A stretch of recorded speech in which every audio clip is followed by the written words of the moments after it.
स्वकर्ता पितृ की जय, जय जोहार, जय प्रकृति, जय भारत, जय भील प्रदेश। સૌથી પહેલા તો આજે તમામ પક્ષ પાર્ટી ભૂલીને, તમામ સંગઠન ભૂલીને જ્યારે સમાજની વાત હતી અને સમાજના મંચ પર બધા જ પક્ષ પાર્ટીને ઘરે મૂકીને, નેવે મૂકીને આજે જ્યારે બધા સમાજના આગેવાનો એક મંચ પર આવ્યા છે, એ જ મિસાલ, એ સંદેશો આપવા માંગીએ છીએ કે જ્યારે પણ અમારા સમાજ અને અમારી માતા બહેનો સાથે અન્યાય થશે તે દિવસે અમે પક્ષ પાર્ટી, સંગઠન અને ધર્મ સંપ્રદાયને સાઈડ પર મૂકીશું અને અમારા સમાજ સાથે ઉભા રહીશું। એ સંદેશા સાથે બધા ઉપસ્થિત થયા છે, એમના માટે જોરદાર તાળીઓ પાડી લઈએ। સાથીઓ, કહેવાય છે ઇતિહાસમાં કે 60 લાખ વર્ષ પહેલા આ પૃથ્વી પર માનવ સભ્યતાની અસ્તિત્વ થયું હશે એવી માનવામાં આવે છે। 50 વર્ષ પહેલા માનવીનો શારીરિક અને માનસિક વિકાસ આ ધરતી પર થયો હોય એવું માનવામાં આવે છે। આશરે 10,000 વર્ષ પહેલાથી ખેતીની સંશોધન થયું, શોધ થઈ, અને જ્યારથી ખેતીની શોધ થઈ ત્યારે આદિવાસી સમાજે ખેતીની જમીન, એ જમીનનો માત્ર પોતાના નિર્વાહ માટે ઉપયોગ કર્યો છે। ક્યારે આદિવાસીએ પ્રકૃતિ સાથે કે ખેતીની જમીન સાથે પોતાના હિતો સ્થાપિત નથી કર્યા, પોતાના સ્વાર્થ માટે સમાજના હિતોને ક્યારે અવગણના નથી કરી। આજે પણ આદિવાસી સમાજ આ ધરતીને માતા તરીકે માને છે, પ્રકૃતિને પૂંજે છે। ત્યારે આ ધરતી પર જો કોઈ સૌથી પહેલા આવ્યું હોય તો યુનો કહેવા માંગે છે, આપણો ઇતિહાસ કહે છે કે આ પૃથ્વી પર, આ ધરતી પર સૌથી પહેલા આદિમાનવ અને આદિવાસી તરીકેનો આપણો આ પૃથ્વી પર સૌપ્રથમ આપણે આવ્યા છે।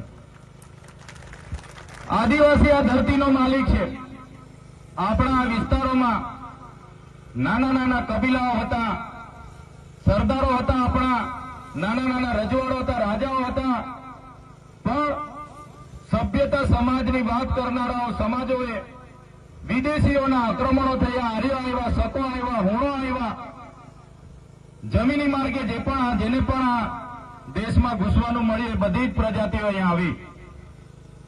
સાથે સાથે દરિયાઈ માર્ગમાંથી જ્યારે વાસ્કોડી ગામા 15મી સદીમાં લગભગ 1492-93માં એને દરિયાઈ માર્ગનો રસ્તો મળી ગયો અને ભારત આવ્યા, ત્યારબાદ તો પોર્ટુગીઝો પણ આવ્યા, ફ્રેન્ચો પણ આવ્યા, અંગ્રેજો પણ આવ્યા, તમામ પ્રકારના લોકો આ વિસ્તારોમાં આવ્યા અને એમણે માત્ર ને માત્ર આ વિસ્તારની જમીનો, ખનીજો લૂંટવાનું કામ કર્યું। જે આદિવાસી સમાજ પોતે સરળ હતો, સંવેદનશીલ હતો, પોતે પ્રકૃતિ પૂજક હતો, પ્રકૃતિના મૂલ્ય સાથે જીવતો હતો, સહકાર સાથે જીવતો હતો, જે ક્યારેય કોઈનું શોષણ નહોતો કરતો, શોષણ મુક્ત જીવન હતું, ત્યારે આવા લોકોના અતિક્રમણો થવાથી સંઘર્ષો થયા, આપણા રજવાડાઓ ગયા, આપણા રાજાઓને બંદી બનાવવામાં આવ્યા, મારી નાખવામાં આવ્યા, અને જ્યારે જળ, જંગલ, જમીન, ખનિજ સંપદાઓ પર જ્યારે બીજા લોકોએ રાજ કરવાનું શરૂ કર્યું, એને સંપત્તિ તરીકે વિકસાવવાનું શરૂ કર્યું, ત્યારથી લઈને આજ દિન સુધી આદિવાસી સમાજનું શોષણ થતું આવ્યું છે। અંગ્રેજોને કાઢવા માટે સૌપ્રથમ તો સંતાલની ક્રાંતિ થઈ। એ ક્રાંતિ 1857 પહેલાની ક્રાંતિ હતી। ત્યારબાદ રાજસ્થાનની વાત કરીએ, રાજસ્થાનમાં પૂંજા ભીલ હોય, ત્યાંની હલ્દી ઘાટીની આપણી હલ્દીબાઈ હોય, મધ્યપ્રદેશની વાત કરીએ, ચીતુ કિરાડ હોય, ટાટિયા ભીલ હોય, ઉમાજી નાયક હોય, તમામ લોકોએ, ત્યાંની રાણી દુર્ગાવતી હોય, ઝલકારીબાઈ હોય, તમામ લોકોએ જે તે સમયે પોતપોતાની રીતે બને એટલા અંગ્રેજો સામે એમણે યુદ્ધો કર્યા, ક્રાંતિઓ કરી।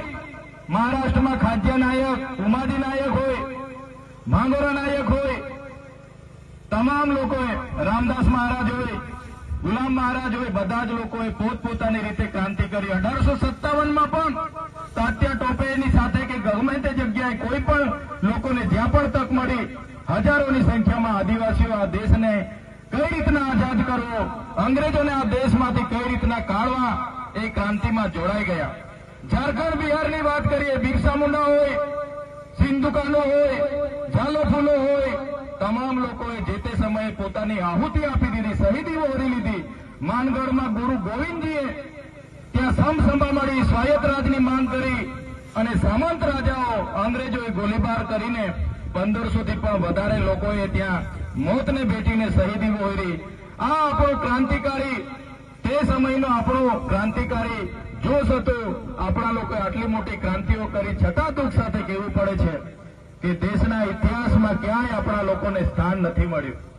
સાથીઓ, અંગ્રેજો તો આ વિસ્તારમાંથી જતા રહ્યા. 1997માં દેશ આઝાદ થયો. લોકશાહી તાંત્રિક પ્રમાણે લોકશાહી દબે નવી સરકારો બની, પણ જે અંગ્રેજોની નીતિઓ હતી એ નીતિઓ ચાલુ રાખી. 1927માં જંગલ ખાતું બન્યું, એ જ જંગલ ખાતાને પણ ચાલુ રાખ્યું, એ જ નીતિઓ ચાલુ રાખી. આજે પણ દેશમાં જો કોઈનું સૌથી મોટું શોષણ થતું હોય તો એ આપણા આદિવાસી સમાજનું થાય છે. દેશ આઝાદ થઈ ગયો, પણ આજે પણ આદિવાસી સમાજ ગુલામીનું મહેસૂસ કરી રહ્યો છે. આજે પણ મનુવાદી શાસન ચાલે છે, સામંતશાહી શાસન ચાલે છે. આજે પણ આદિવાસી સમાજ પોતાની પ્રકૃતિ, પોતાની સંસ્કૃતિ, પોતાના સમાજ સાથે છીનબીન થઈ ગયો છે. આજે દેશમાં ડેમના નામે, આજે દેશમાં જીએમડીસી, જીઆઈડીસીના નામે, ખાણોની ખોદાણના નામે, રોડના નામે, મોટા પ્રોજેક્ટોના નામે, રહેણોના નામે, કોરિડોરોના નામે સૌથી વધારે જો કોઈને વિસ્થાપિત કરવામાં આવ્યા હોય તો એ આજે આદિવાસીઓને કરવામાં આવ્યા છે.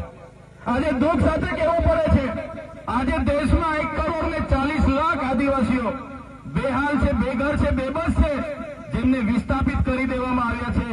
પણ આજ દિન સુધી એ લોકોને આ એમનું વળતર, એમની જમીન સામેની જમીન કોઈ પણ પ્રકારની સરકારોએ સુવિધા નથી આપી.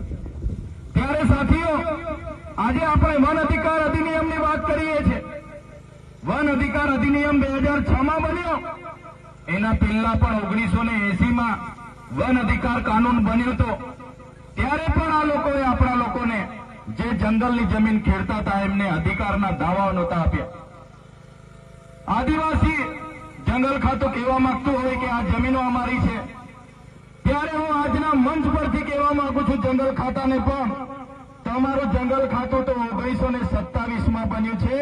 અમારા લોકો હજારો વર્ષથી અહીંયા રહે છે અને જે દિવસે અમારા લોકોને હેરાન કરશો તે દિવસે આદિવાસી વિસ્તારોમાંથી તમારા જંગલ ખાતાને પણ દૂર કરતા અમને વાર નહીં લાગે. તમારા જંગલ ખાતાને પણ આદિવાસી વિસ્તારોમાંથી અમે હટાવી દઈશું, ઘૂસવા નહીં દઈએ. અનુસૂચિત વિસ્તાર છે અમારો, અહીં પૈસા એક્ટ લાગુ છે. અનુસૂચિત વિસ્તાર હોવાના નાતે બંધારણની 244(1) ના આર્ટિકલ પ્રમાણે, 13 ની કલમ પ્રમાણે આ વિસ્તારમાં કોઈ સરકારની, કોઈ જંગલ ખાતાની કે કોઈની જમીન નથી. આ વિસ્તારમાં જો કોઈની જમીન હોય એ તમામ જમીનો અમારા આદિવાસીઓની છે, આદિવાસીઓ સાચવેલી છે. આજે જંગલો દેખાય છે એ કોઈ જંગલો જંગલ ખાતાએ નથી બનાવ્યા. આ તમામ જંગલો કુદરતી રીતે બનેલા છે. અમારા આદિવાસીઓ પેડને પણ પૂજે છે, નદીને પણ પૂજે છે, પહાડને પણ પૂજે છે, જીવજંતુને પણ પૂજે છે, સાપને પણ પૂજે છે, વાઘને પણ પૂજે છે. આ પ્રકૃતિનું ના જંગલોનું કોઈ સાચવવા હોય તો એ અમારો આદિવાસી સમાજે સાચવવા છે, નહીં કે કોઈ જંગલ ખાતાએ. ત્યારે 1980માં પણ આપણને દાવા હક નથી મળ્યા અને 2006માં જયારે કાનૂન બન્યો, એ કાનૂન અંતર્ગત પણ જે લોકો વર્ષોથી પોતાની પરંપરાગત રીતે ખેતી કરતા હતા, રહેઠાણો હતા, એમના નિયમ અંતર્ગત એમને જમીન આપવા માટે 2006ના અધિનિયમના કલમ 3માં પ્રકરણ 4 અને /5માં લખેલું છે, કોઈ પણ આદિવાસી પરંપરાગત રીતે રહેઠાણ કરે, ખેતી કરે, એને કોઈ પણ રીતે એને દૂર નહીં કરી શકાય, એનું દબાણ હટાવી નહીં શકાય. એની માન્યતા જ્યારે પણ એની ખરાઈ કરવાની થાય, એની ખરાઈ કર્યા સિવાય ક્યારે પણ આદિવાસીને કનગડત નહીં કરી શકાય. એ સુપ્રીમ કોર્ટનું જજમેન્ટ છે, છતાં આ જંગલ ખાતાવાળા હેરાન કરે. સાથીઓ, આપણે તૈયાર થવું પડશે કાયદાકીય રીતે પણ. અહીંયા ઘણા એડવોકેટ મિત્રો પણ હશે. જો સુપ્રીમ કોર્ટ આવું કહેતી હોય અને આ ફોરેસ્ટ વાળા એમની મનમાની કરતા હોય તો કોર્ટ ઓફ કન્ડેમ કરવા માટે પણ આપણે તૈયાર રહેવું પડશે. એ લોકોને કોર્ટમાં લઈ જવા માટે પણ તૈયાર રહેવું પડશે. આ વિસ્તારમાં 1968માં જયારે ઉકાઈ બાંધવામાં આવ્યો, ઉકાઈ ડેમ બાંધવામાં આવ્યો, ત્યારે આ જ ગામોને વિસ્થાપિત કરીને આ વિસ્તારોમાં મૂકવામાં આવ્યા છે. આજ દિન સુધી જમીન સામેની જમીન નથી મળી. એક વ્યક્તિને સરકારી નોકરી આપવાની વાત હતી, મફત વીજળી આપવાની વાત હતી, મફત સિંચાઈનું પાણી આપવાની વાત હતી, છતાં પણ આજે આપણને મળી નથી. ત્યારે આ દુઃખની વાત છે. ઉકાઈ ડેમ હોય, કાકરાપાળ હોય, નર્મદા ડેમ હોય કે કડાણા ડેમ હોય કે કરજણ ડેમ હોય, જે પણ મોટા મોટા પ્રોજેક્ટો આવે છે એમાં આદિવાસીઓ પોતાનું ખૂબ મોટું યોગદાન આપ્યું છે. છતાં આજે દેશમાં 80% આદિવાસી ગરીબી રેખાની નીચે જીવે છે. કહેવાય છે કે ખનિજ સંપદા પૂરા દેશમાં 85% આદિવાસી વિસ્તારોમાં છે. આદિવાસી વિસ્તારોમાં આટલું મોટા પ્રમાણમાં ખનિજો હોવા છતાં આ પરિસ્થિતિ આપણી પેદા થઈ છે. ત્યારે સાથીઓ, આજના આ મંચ પરથી કહેવા માંગીએ છીએ, પણ આપણા નીતિ ઘડનારા લોકોનો ન હોવાના કારણે, મહત્વની ભૂમિકામાં આપણા લોકો ન હોવાના કારણે આજે આ પરિસ્થિતિ આપણી છે. ત્યારે અમે અગાઉ પણ કીધું છે ને આજે પણ કહીએ છીએ, જ્યાં સુધી આદિવાસીઓને પોતાનું સ્વતંત્ર શાસન નહીં મળે, સ્વાયત્ત રાજ નહીં મળે, ત્યાં સુધી આપણે આવી જ રીતના લડવું પડશે, સંઘર્ષ કરવું પડશે, ચાલવાનું છે. ત્યારે સાથીઓ, અમે અગાઉ પણ કીધું છે ને અમે પૂરા ગુજરાત, રાજસ્થાન, મહારાષ્ટ્ર અને મધ્યપ્રદેશમાં પણ જઈએ છીએ. આજે 50% લોકોને અમે ભીલ પ્રદેશના બેનર હેઠળ રાજસ્થાન, મધ્યપ્રદેશ અને મહારાષ્ટ્રના તમામ સાથી આગેવાનો સાથે મળીને બધાની મહેનતથી, છોટુભાઈ વસાવા સાહેબ હોય, મહેશભાઈ હોય, રાજકુમાર રોથ હોય, ભવરલાલ પરમાર હોય, કાંતિભાઈ આદિવાસી હોય કે કમલેશભાઈ ડોડિયા મધ્યપ્રદેશથી હોય, બધાના સહકારથી અમે જાગૃતિનું બેડું ઉપાડેલું છે. આવનારા દિવસોમાં દેશનું 29મું રાજ્ય ભીલ પ્રદેશ આપણે બનાવવા માટે આગળ આવવું પડશે. આજે 50% લોકો જાગી ગયા છે. પોતાની પાર્ટી, પોતાનું સંગઠન, પોતાનું ધર્મ સંપ્રદાય ઘરે મૂકીને ભીલ પ્રદેશની માંગ સાથે સહમત બન્યા છે. ત્યારે આવનારા દિવસોમાં પણ આ ભીલ પ્રદેશની લડતને આગળ જવાવા માટે, આગળ ધપાવવા માટે આગળ આવવું પડશે. ત્યારે જ આપણો ઉદ્ધાર થશે એવું અમે સ્પષ્ટ માનીએ છીએ. આજે નર્મદા ડેમના પાણીની વાત કરીએ, ઉકાઈ ડેમના પાણીની વાત કરીએ, મોટી મોટી જીઆઈડીસીઓ અને કારખાનાઓને આપવામાં આવે છે. નર્મદા ડેમનું પાણી કચ્છ સુધી લઈ જવામાં આવે છે. 500 કિલોમીટર પાણી લઈ જવામાં આવે છે. અમે કહીએ છીએ તમે 1000 કિલોમીટર લઈ જાઓ, અમને કોઈ વાંધો નથી. પણ જે લોકોએ પોતાની જમીનો ગુમાવી છે, જે લોકોએ આખા ને આખા ગામો વિસ્થાપિત કર્યા છે, એ લોકોને આજે પણ જે વચનો આપ્યા હતા એક જણને નોકરીના, જમીન સામે જમીનના, સિંચાઈના, વીજળીના, એ નથી આપ્યા. ત્યારે આવનારા દિવસોમાં જો સરકારો આદિવાસીઓ માટે નહીં વિચારશે તો આવનારા દિવસોમાં નર્મદા કેનાલ બંધ કરવા માટેનું પણ અમે આહવાન કરીશું અને નર્મદા કેનાલ પણ અમે બંધ કરાવી દઈશું. સાથીઓ, આજની આ લોક સંઘર્ષ મોરચાની આજની મિટિંગમાં જે પણ આપણા પ્રશ્નો ઉપસ્થિત થયા છે એમાં આપણે ઉમરપાડાના તમામ ખેડૂતોને પણ સાથે રાખીશું. જે પણ મજૂરોને લઈને આવે છે એ પણ આપણા સમાજના છે, એમને પણ સમજાવીશું. અને એકવાર ફોરેસ્ટવાળાને અને સરકાર સુધી પણ આપણે રજૂઆત કરીશું. પછી પણ નહીં માનશે તો અમે પણ તમારી સાથે આવીને તમારા વિસ્તારમાં ઉભા રહીશું. એ લડતને ક્યારે આપણે પાછી પાણી નહીં કરીએ. આપણી જમીન છે, એ જમીનને આપણે બચાવીશું. વધારે વિશેષ નથી કહેતા. આગળ પણ એક વ્યારા ખેડૂત સંમેલન છે, એમાં પણ મારે હાજરી આપવાની છે. ત્યારે આજના આ કાર્યક્રમમાં લોક સંઘર્ષ સમિતિ વતી અમને તમામ આગેવાનોને અહીં પધારવા માટેનું આમંત્રણ મળ્યું, અમારું સ્વાગત કર્યું, સન્માન કર્યું અને અમને બોલવાની જે તક આપી છે એ બદલ તમામ આયોજક મિત્રોનો અમે આભાર માનીએ છીએ. ટેન્સા ખોદતા હશે કે ખાડા ખોદતા હશે, એમને એકવાર તમારો અમારા સંદેશા પહોંચાડી દેજો. અમારો સમાજ પક્ષ, પાર્ટી, સંગઠનો છોડીને એક થવા જઈ રહેલો છે. આવનારા દિવસોમાં નાનીલાલ, સુરતા, કાકરપાડા, હલગામપાડી કે દોદનવાડી એટલા ગામના ખેડૂતો નથી, પણ જે દિવસે આ ગામના ખેડૂતોને હેરાનગતિ કરવામાં આવશે તે દિવસે માત્ર અંબાજીથી ઉમરગામના નહીં પણ રાજસ્થાન, મહારાષ્ટ્ર, મધ્યપ્રદેશના જે પણ ભીલ પ્રદેશમાં આવે છે એવા 49 જિલ્લાના લોકોને ત્યાં અમે ભેગા કરી દઈશું. તમે એકલા નથી, તમારી સાથે અમે બધા છે. પણ આપણા ગામના યુવાનો, બહેનો, માતા બહેનો, વડીલોને પણ તમારે કહેવું પડશે.